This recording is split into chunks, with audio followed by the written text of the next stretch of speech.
Team इंडियाचा वनडेमध्ये ऐतिहासिक पराक्रम. जागतिक क्रिकेटमध्ये असा विक्रम करणारा पहिलाच संघ. भारताच्या आसपासही कोणी नाही, तर असा कोणता विक्रम भारताच्या टीमने केलेला आहे हेच आपण या व्हिडिओमध्ये जाणून घेणार आहोत. तर मित्रांनो, मी आहे सोमनाथ सरगर. आपण पाहतात क्रिकेट मराठी. भारत विरुद्ध न्यूझीलंड यांच्यात खेळल्या गेलेल्या पहिल्या वनडे सामन्यात टीम इंडियाने इतिहास रचला आहे. वडोदरा येथे झालेल्या या सामन्यात न्यूझीलंडने प्रथम फलंदाजी करताना भारतासमोर 301 धावांचे आव्हान ठेवले होते. हे लक्ष्य भारतीय संघाने 4 विकेट राखून आणि 49 ओव्हर्समध्ये यशस्वीपणे पूर्ण केले. या विजयासह भारताने वनडे क्रिकेटमध्ये 300हून अधिक धावांचे लक्ष्य 20 वेळा यशस्वीरित्या गाठण्याचा जागतिक विक्रम आपल्या नावावर केला आहे. वनडे क्रिकेटच्या इतिहासात कोणत्याही संघाला 300पेक्षा जास्त धावांचे लक्ष्य 15 वेळाहून अधिक वेळा पूर्ण करता आलेले नाही. अशा परिस्थितीत भारत हा 20 वेळा 300+ धावांचा पाठलाग करणारा जगातील पहिला आणि एकमेव संघ ठरला आहे.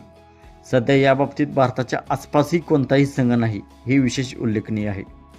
या विक्रमाच्या यादीत इंग्लंडचा संघ दुसऱ्या क्रमांकावर असून त्यांनी 15 वेळा 300हून अधिक धावांचे लक्ष्य गाठले आहे. ऑस्ट्रेलिया 14 वेळा असा पराक्रम करत तिसऱ्या क्रमांकावर आहे. पाकिस्तानने 12 वेळा 300+ लक्ष्याचा पाठलाग केला असून तो 4थ्या स्थानावर आहे. तर न्यूझीलंड आणि श्रीलंका या दोन्ही संघांनी 11 वेळा 300पेक्षा जास्त धावांचे लक्ष्य पूर्ण केले असून ते संयुक्तपणे 5व्या क्रमांकावर आहेत.